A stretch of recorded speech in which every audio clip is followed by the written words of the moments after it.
तो दिल्ली के ओल्ड राजेंद्र नगर में हादसा हुआ और इस मामले में बड़ी खबर आ रही है। पुलिस ने राव आईएएस कोचिंग के मालिक और कोचिंग के कोऑर्डिनेटर को गिरफ्तार कर लिया है। वहीं इस मामले में बड़ी लापरवाही भी सामने आई है।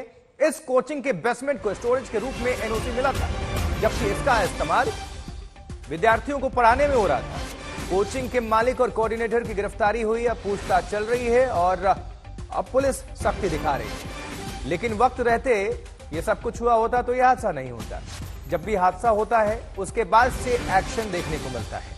अब स्टोरेज के लिए कोचिंग के बेसमेंट को मिला था एनओसी, ये जानकारी मिल रही है। वो स्टोरेज के लिए एनओसी मिला था, लेकिन स्टोरेज की बजाय इसको लाइब्रेरी बना दी गई थी, सूत्र बता रहे हैं।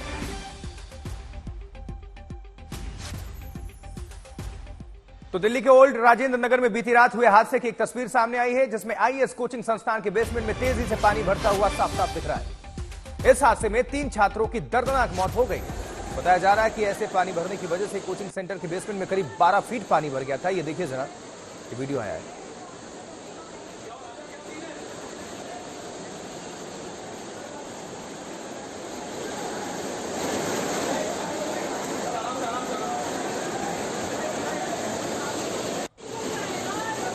वीडियो आप देख सकते हैं साफ तौर पर पानी किस तरह से बेसमेंट में नीचे जा रहा है।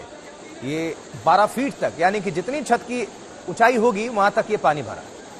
अब इसमें जद्दोजहद देखिए, लोगों को बचाने की कोशिशें भी चल रही हैं। ये तो एक वीडियो का छोटा सा अंश है अभी, और तमाम जो छात्र हैं ऊपर अभी निकले। नीचे लाइब्रेरी बनाई गई थी, लेकिन पानी एकाएक तेजी से नीचे आया। इसमें 3 छात्र, उनकी जिंदगी खत्म हो गई, जिनमें 2 छात्राएं हैं और 1 छात्र हैं, जो अपने भविष्य को बनाने के लिए वो दिल्ली आए थे। उनके माता पिता, उनके अभिभावकों ने भेजा था बड़ी उम्मीद के साथ, लेकिन वो देखिए जरा, अभी हादसा हम आपको तस्वीर दिखा रहे हैं, दिख रहा है।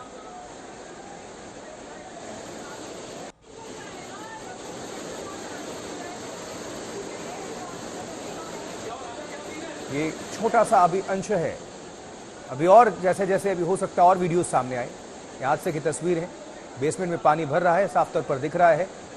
कुछ लोग एक दूसरे को मदद करते हुए, हाथ बढ़ाते हुए, और नीचे पानी जा रहा है। अब देखिए जरा एक और वीडियो सामने जो है।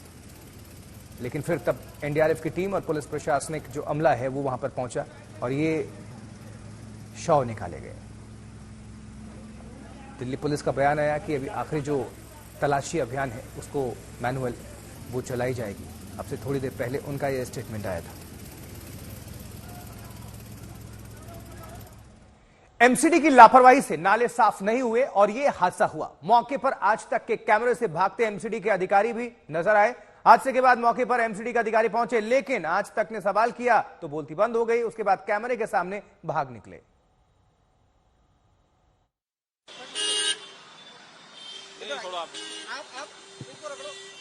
आप बताओ, आप एक रिलैक्स रहो। आप इस एमसीडी, इस इलाके की एमसीडी देखते हैं? नहीं करता, नहीं देखता। यहाँ लगातार आदेश कर रहे थे सफाई की गाड़ी आपने बुलवाई है? नहीं। तो किस सफाई नहीं कर रहे? नहीं है? नहीं। ये देखिए, ये एमसीडी के कर्मचारी हादसा होने के बाद यहाँ पर आए हैं, कोई जवाब नहीं दे रहे। सफाई, पानी यहाँ पर जल जमाव हो गया था, वो साफ कर रहे थे। आप यहाँ पर आप कुछ बोलेंगे? देखिए, ये एमसीडी के तमाम जो अधिकारी हैं वो मौके पर पहुंचे थे और जरा दिखाइए आपकी किस तरीके से भाग रहे हैं। जिस दौरान यहाँ पर जल जमा हुआ था कुछ भी इन्होंने नहीं किया, और अब हादसे के बाद यहाँ पर आकर डायरेक्शन दे रहे थे। और जब आज तक इंडिया टुडे की टीम ने पूछताछ करने की कोशिश की, उसके बाद देखिए यहाँ पर जब हादसा हो गया है तो अब यहाँ पर साफ सफाई का काम, ये वो इलाके है जहाँ पर जल जमाव की वजह से कीचड़ भर गया था और अब यहाँ पर साफ सफाई हो रही है। ये सब कुछ हादसे के बाद हुआ, जब 3 नौजवान जो कभी कलेक्टर डीएम बन सकते थे, जिनकी हादसे में मौत हो गई, अब उस हादसे में मौत हुई। उसके बाद देखिए किस तरीके से आप साफ सफाई का काम चल रहा है। जो एक एमसीडी का अधिकारी है उसकी बोलती आज तक इंडिया टुडे के कैमरे पर बंद हो गई। जब हमने उनसे पूछा कि क्या पहले आपकी नींद नहीं टूटी? कैमरामैन सगुन के साथ अरविंद ओझा, दिल्ली आज तक।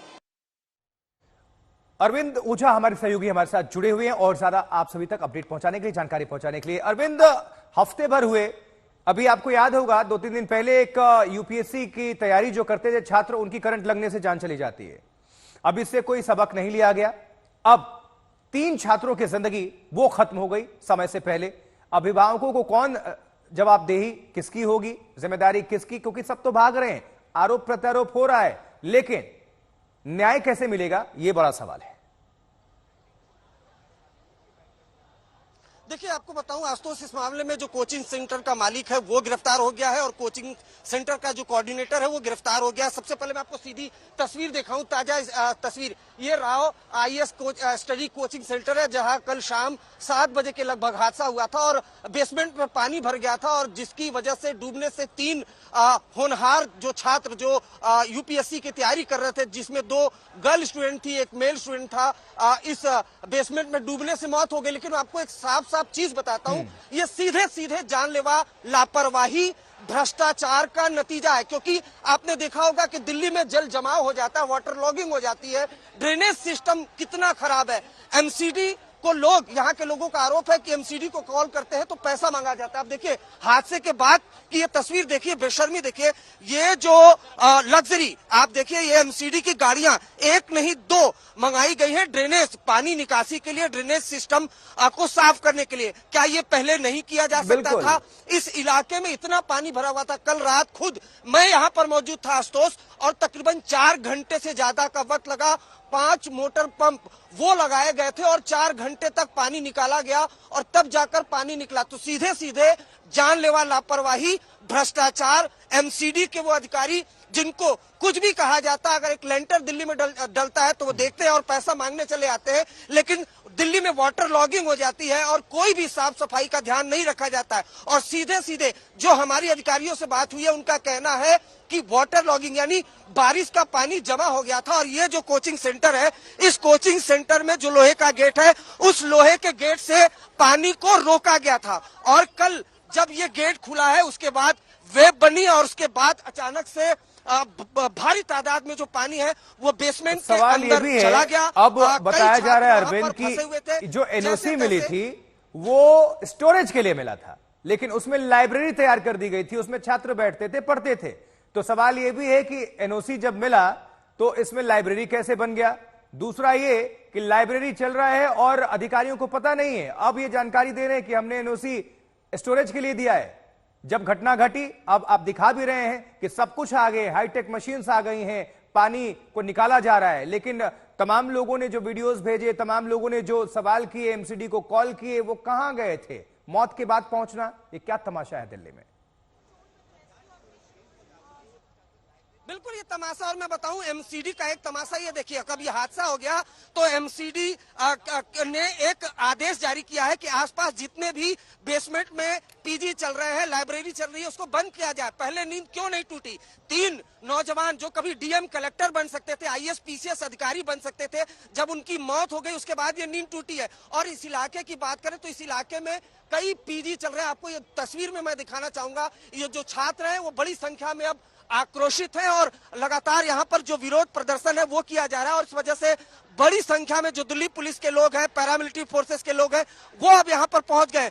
तो बड़ा विरोध प्रदर्शन भी अब यहाँ पर उन छात्रों का हो रहा है जो आईएएस पीसीएस की यहाँ पर कोचिंग करने के लिए आते हैं और इनमें भारी गुस्सा है। ये इंसाफ की यहाँ पर मांग कर रहे हैं।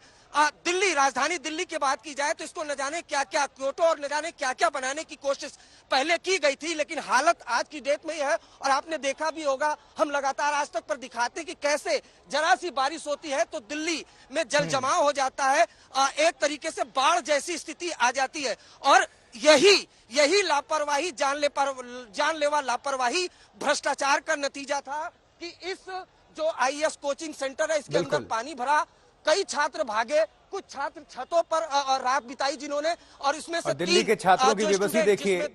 लाखों रुपए खर्च करके अभिभावक भेजते हैं दिल्ली में ताकि भविष्य को संवारा जा सके। एक छोटे से कमरे में रहते हैं, उसका किराया मनमानी भी होता है। जो भी लोग जानते होंगे, रहते होंगे, सब समझते होंगे, लेकिन परिजन क्या करें, बेबस हैं। जिस छात्रा की जान गई उसके चाचा क्या कह रहे हैं, आपको सुनवाते हैं।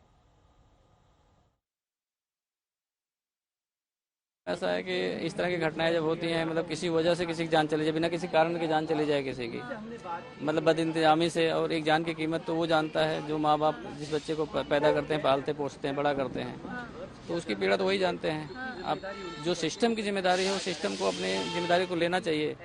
और प्राइमा फेशिया मेरी ये डिमांड है कम से कम कि जो कोचिंग के ओनर हैं उन पे गैर इरादतन हत्या का मुकदमा जरूर दर्ज हो, ताकि जितने और कोचिंग सेंटर्स हैं, चाहे मानक से बनने हैं नहीं बनने हैं ये तो बात का विषय है, लेकिन कम से कम वो उनकी अपनी जवाबदेही ये हो जाए कि अगर मेरे से कोई लापरवाही होती है, मेरे सेंटर में कुछ ऐसा होता है, तो पहली जवाबदेही मेरी हो जाएगी, तो इसको रोका जा सकता है।